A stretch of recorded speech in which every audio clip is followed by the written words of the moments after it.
വളർന്നു വരുന്ന നമ്മുടെ യുവതലമുറ ഇത്തരത്തിലുള്ള സമകാലിക ഈ പറയുന്ന രാഷ്ട്രീയത്തെ അവർ മാറ്റി നിർത്തി ഒരു പുതിയ വ്യത്യസ്തങ്ങളായ ഒരു സംഭവത്തിലേക്ക് അവർ പ്രതീക്ഷിക്കുകയും ചെയ്യുന്നു. എന്താണ് സാറിന് ഈ കാര്യത്തിൽ ഒരു അഭിപ്രായം? നമുക്ക് ഈ കുറേ കാലങ്ങൾ മുമ്പെടുത്തു കഴിഞ്ഞാൽ രാഷ്ട്രീയം എന്ന് പറയുന്നത് ഒരു പാർട്ടി ബേസ്ഡ് രാഷ്ട്രീയമായിരുന്നു. BJP, Congress, communist. ഇന്ന് ലോകത്തിൽ തന്നെ ആ സ്ഥിതി മാറിയിരിക്കുന്നു. ഇപ്പം ലീഡർഷിപ്പ് പൊളിറ്റിക്സാണ്. അതായത് രാഷ്ട്രീയത്തിനേക്കാൾ കൂടുതൽ ആരാണോ അതിനെ നിയന്ത്രിക്കുന്നത്, ലീഡർഷിപ്പ് നേതൃത്വം കൊടുക്കുന്നത്, അതിനെ നോക്കിയുള്ള രാഷ്ട്രീയമായിട്ട് മാറിയിരിക്കുന്നു. അതിൻ്റെ ഒരു ഉദാഹരണമാണ് ട്രംപ് അമേരിക്കയിൽ ജയിച്ചത്. റിപ്പബ്ലിക്കൻ പാർട്ടി ആയതുകൊണ്ടല്ല, ട്രംപ് എന്നുള്ള വ്യക്തി ആയതുകൊണ്ടാണത്. ഇന്ത്യയിൽ മോഡി ഇപ്പോഴും നമ്മൾ നോക്ക്, എല്ലാം മോഡിമയമാണത്. ഏതൊരു സ്ഥാനാർത്ഥി നോക്കിയാലും സ്ഥാനാർത്ഥിയേക്കാൾ വലിയ ചിത്രം മോഡിയുടെയാണ്. കാരണം സ്ഥാനാർത്ഥിക്കല്ല വോട്ട് കിട്ടുന്നത്, മോഡിക്കാണ് വോട്ട് കിട്ടുന്നത്. അവിടെ ലീഡർഷിപ്പ് രാഷ്ട്രീയമാണ്. UP-യിൽ യോഗി, ബംഗാളിൽ മമത, നമ്മുടെ തമിഴ്നാട്ടിൽ സ്റ്റാലിൻ, കേരളത്തിൽ പിണറായി വിജയൻ.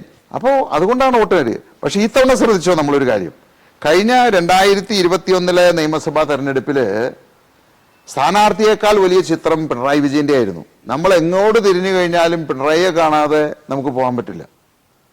അതേപോലെ അവസ്ഥയായിരുന്നു. ഈ തവണ പിണറായിയുടെ ഫോട്ടോ പോലും വെച്ചിട്ടില്ല.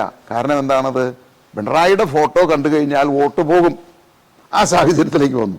അവിടെയാണ് ഈ പറയുന്ന ജനങ്ങൾ മാറ്റി ചിന്തിച്ചു. അതൊരു വലിയൊരു മാറ്റമാണ് ഞാൻ പറയുന്നത്. അല്ല, ഇത് പെട്ടെന്ന് എന്താ പറയാ, അത് ഉൾക്കൊള്ളുന്നത് യങ്സ്റ്റേഴ്സ് ആണ്. പുതിയ പുതിയ പുതിയ ആൾക്കാർ, പഴയ ആൾക്കാർ പഴയ അവിടെയാണ് വഴിയെ പോകും. അത് തന്നെ ഞാൻ പറഞ്ഞു വരുന്നത്. അപ്പോ ഇപ്പോഴത്തെ പുതിയ തലമുറ ആലോചിക്കുന്ന രാഷ്ട്രീയമല്ല.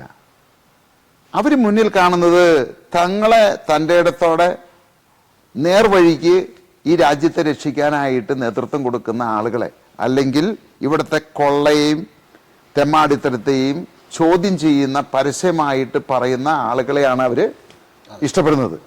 അപ്പോൾ ഈ സുരേഷ് ഗോപിയെ ഇഷ്ടപ്പെടാൻ കാരണം അദ്ദേഹം BJP-കാരനായതുകൊണ്ടല്ല, സുരേഷ് ഗോപി ഇഷ്ടപ്പെടുന്നു. അപ്പൊ ആ വ്യക്തിയാണ് അവർ ഇഷ്ടപ്പെടുന്നത്. സന്തോഷ് കുളങ്ങര എന്തുകൊണ്ടാണ്?